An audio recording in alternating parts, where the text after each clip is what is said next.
Welcome to NFL Daily, where we officially are on the road for our training camp tour. I am Gregg Rosenthal here with my friend Jourdan, Rodrigue, and my other friend, JB Long, the voice of the Los Angeles Rams. We just saw JB walking around. We said we got to get him on the show. Also my friend. No, I mean that's important, but not as important. Welcome, JB. I appreciate both of your friendship and your appearance. A couple of G's over there and a U in Jourdan. Yeah. I've been living vicariously through your world travels and your culinary experiences and your book recommendations. So thank you for keeping my off-season turning. Deep cuts. Yeah. Shout out to anyone wanting a book recommendation. The Safe Keep is now up there as my top book of the year, by the way. One thing I love about JB is he doesn't just he's like the nicest person you'll ever meet in your life. He doesn't just do normal compliments. He does deep cut, very specific compliments that make you feel incredibly seen. It shows that it's I'm not basking fake. in this. It shows that he's actually done the work to be friends with me. In full disclosure. And also with me. Yeah. You guys said that I could have a 50-pack of fresh NFL Daily index cards if I just said one or two nice things about you. They are awesome. Segment. So. And we're going to be using them. When I say we're on a tour, it's one show a week where we're on the road.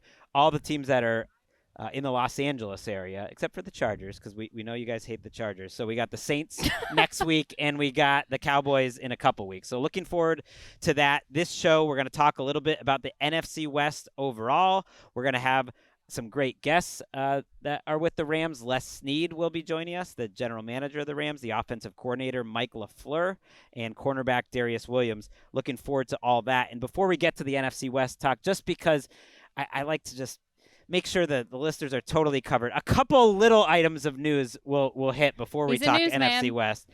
Cortland Sutton got that money today. We'll see what the details are. The devil's in the details, but some guaranteed money into next year. So that's great that he'll be staying with Denver. There's more on the Christian Wilkins front that was reportedly a kiss on the head that started this whole kerfuffle. We'll see. I think there's more to the story there, but the Raiders are coming after Christian Wilkins' money. The Titans waived Treylon Burks, and I'm not going to get too much more into it because we're going to go through every NFC team on Tuesday, and if there's anything big from the AFC, we'll hit that. Let's talk NFC West. I'm going to start the overall conversation with the fact that I think this and the NFC North are the two most fascinating divisions in the NFL because they satisfy this for me. I could see any team winning the division, and I could see any of these teams making the playoffs. I guess that's incumbent on the first part of that. Do you think, JB, the Rams are the favorites in the NFC West, and do you think they view themselves as the favorites? Wow. There's a lot of loaded elements to all of that. I like that you put it side by side with the North because I would agree that the outside perception not living in this division is that is the best group of four, and I probably wouldn't argue against it unless you prodded me to do so. I would say the argument for the West is probably the quarterbacks. You know, if you were to power rank the quarterbacks, who would you rather ride with? The Sam Darnolds and the Kyler Murrays, or the unknown still, I would say, with the sophomores in that North. I would have my preference, but I wouldn't say you're wrong. The other thing is I think you were alluding to the same thing, which I feel, and that is there are four teams in this division with full-blown playoff expectations, and there could be trouble for those that don't make the playoffs. And I would say there are at least two with legitimate Super Bowl aspirations. So you think there's a big difference then? So who are the two? I think the Rams and the 49ers. Okay. And to land on the question, are the Rams the favorite? Las Vegas, I think, says no. I think what's reflected there is if everyone is in agreement, the Rams are in a better place in terms of their roster. The 49ers have the edge in terms of schedule. And the difference there is probably on the margins where the Rams, by virtue of finishing first last year, they have to play the Ravens, the Eagles, and the Lions as opposed to the Browns, the Giants, and the Bears. It makes a huge difference, but to touch on something you just said there, one of the reasons I said I could see any team winning the division is there a separation, do you think, between those two and the other two? Because I don't think the Cardinals view it that way. The numbers, like we had Aaron Schatz on last week and in Vegas, actually have the 49ers as a decent favorite. The Rams and the Cardinals kind of behind them. I think the average person would agree with you. But in my mind, shake them all up. I think the NFC North, for instance, is better, but I think the NFC West is more unpredictable. Even though, like, we ended last season, Jourdan, probably thinking that the Rams are going to be one of the favorites in the entire NFL. Yeah, and I think you still have to make the argument that they are, right? I mean, you saw it with everything they did in either free agency or the draft itself. JB, we talked about this at the draft house. It was a team that has very few pieces of the puzzle to actually fill, and they went about their draft in filling depth, filling the player that Sean McVay really wanted to add to his offense for the present and the future, and Terrence Ferguson, the running back that gives them a little bit of a change up to who they already have in the room, the depth at inside linebacker, shout out to Brenda Song. And it really feels like that's a team that knows what they're about and understands, especially with who they paid, Poona Ford, Devontae Adams, and getting Matthew Stafford back. The second that they got him back, they were able to set about their A-plus plan of staying in contention. But I also posit that these two teams, the Rams and the 49ers, are sort of running back an ethos, an identity, a continuity that they are very comfortable with. Getting Robert Saleh back in San Francisco is huge for Kyle Shanahan. And even though on paper their roster looks like A, either returning from injuries, or B, new faces, or guys who you're not quite sure what they are yet, this is a really, really strong identity up north, and it has been in every year, especially after bouncing back from a down year, whereas the Cardinals and the Seahawks are improving teams. But they're improving dramatically, in my opinion. That's why this is such a chaotic space. Totally. I think you and I were both probably a year ahead on the Cardinals, if memory serves. Yeah. Weren't we kind of anticipating that last year would be a year that they would take the lead? That's a good friend right there. And look no further than how they played the Rams, because you were at both of those games. Week 2 was not good for Los Angeles. And even deep in the schedule, like, a fastball off Trey McBride's ear hole, and who knows, we could be telling a completely different story about Kyler Murray and the Cardinals. So I'll always feel like under this leadership group, they're a year away. I believe in the blocks that Seattle is stacking. While there's some uncertainty about the changes they made at quarterback and receiver and coordinator, I get it. But it feels like they are playoff worthy. And I'll say one more time, the Rams better win their head-to-head games against the 49ers. They better do it, because I'm not sure who else is going to. And if the 49ers don't win 10 games, I'll have a Barnes & Noble gift card waiting for me. Okay. Another reason to root against the 49ers. I didn't really have any before, but now I definitely am. I can be bought. Yes, that's what Gregg needs, more books. Very, very easily. Is Barnes & Noble still a thing? It's and JB, they sell newspapers yeah, too. Oh, wonderful. Okay, they're great. coming back. It's been great. I guess I look at the Seahawks as the best defense in the division, and we were talking a little bit. I mean, you think the defenses maybe help define this division now? I think by the end of this season, more so than us talking about any of these offenses in the NFC West, we are going to be studying, parsing, picking apart, and clamoring over all of these defenses. I see such specialness in every single one of these defenses. Yes, including the 49ers that are in a bit of a rebuild / reinforced identity with Bob Saleh up there. But the Cardinals defense has dramatically improved from when Jonathan Gannon and Nick Rallis came over.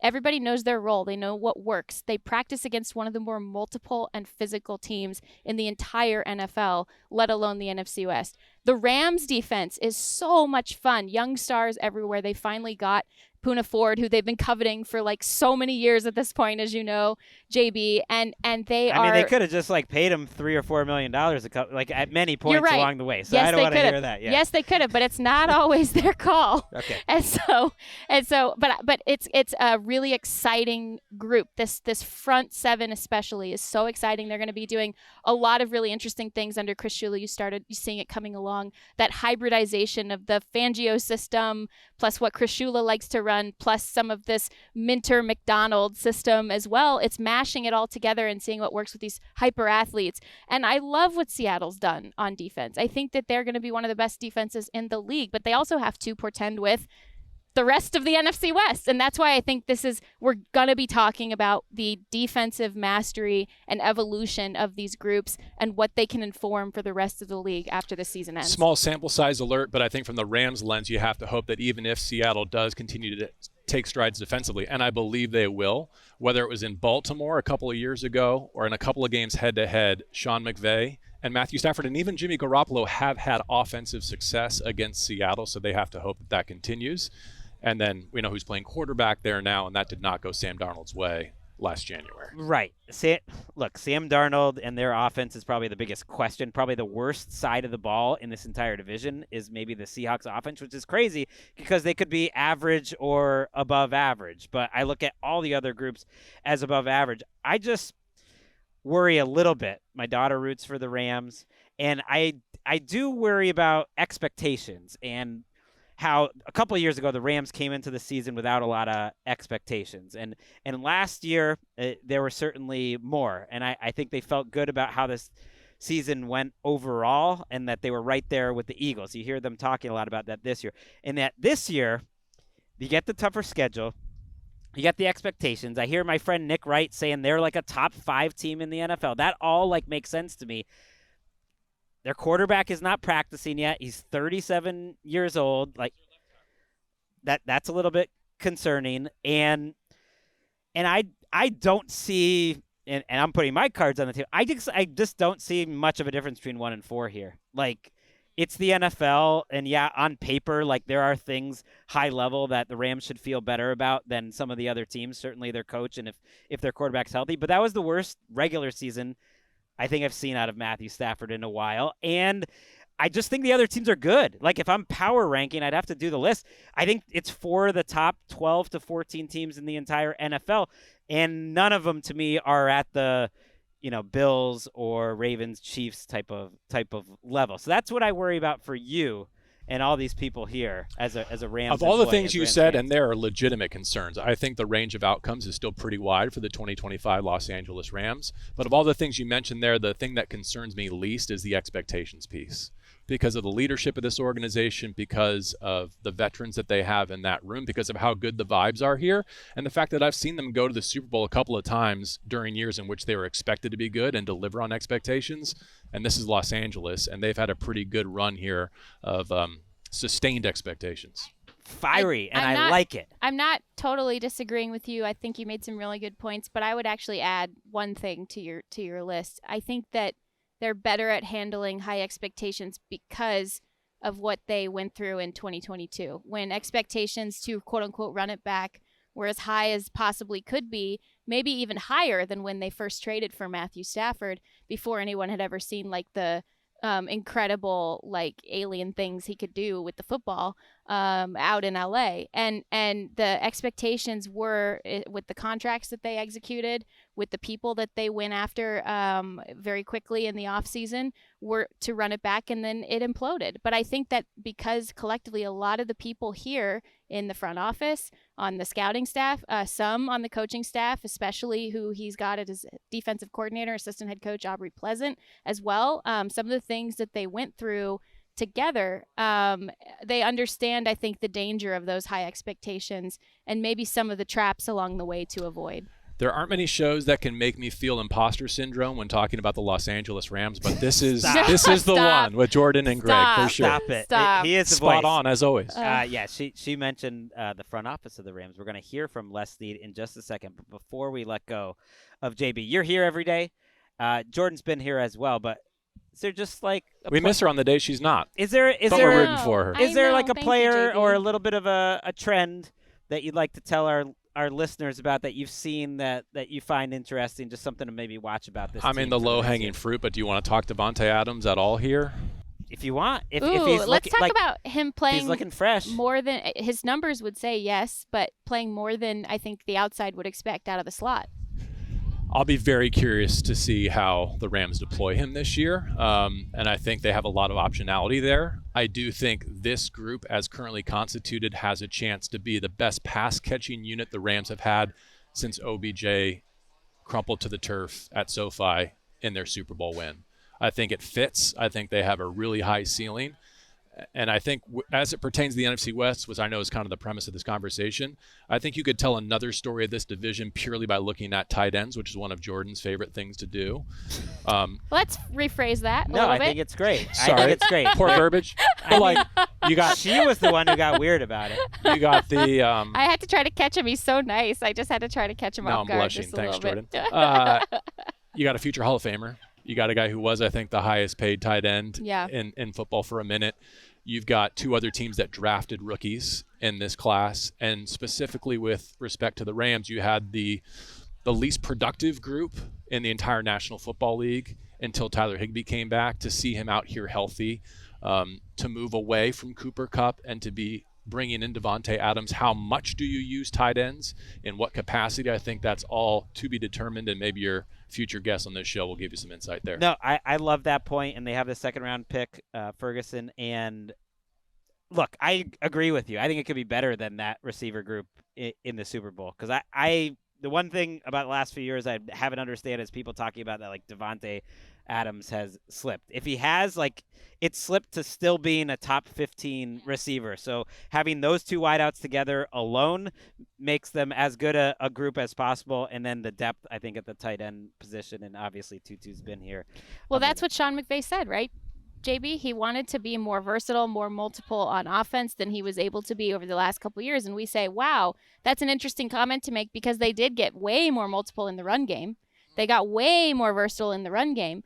But they, I think, were just trying to recalibrate and reconfigure an identity in the pass game, and they wanted to build more layers into the pass game. That is really the reason why they went out and got Davante Adams, is to build those layers similar to the first half of that Super Bowl. Cut this out because I know you're running long here, but when you have the tree that's spread throughout this division and this sport, how do you stay ahead of the game? You can't just keep coming up with new football. I think some of it has to be personnel driven, and I think Davante Adams is a unique offensive piece in the context of this offense that helps them stay different than they were in previous iterations. So I think it refreshes Sean. I think it's all of those things. I think they are the most likely NFC West team to win or play in the Super Bowl. I really do. But I just think the range of outcomes is a lot, and it's not just the back injury, but I probably am a little more concerned than the average fan on the Stafford of it all, of getting through those 17 games at a really high level that they're going to need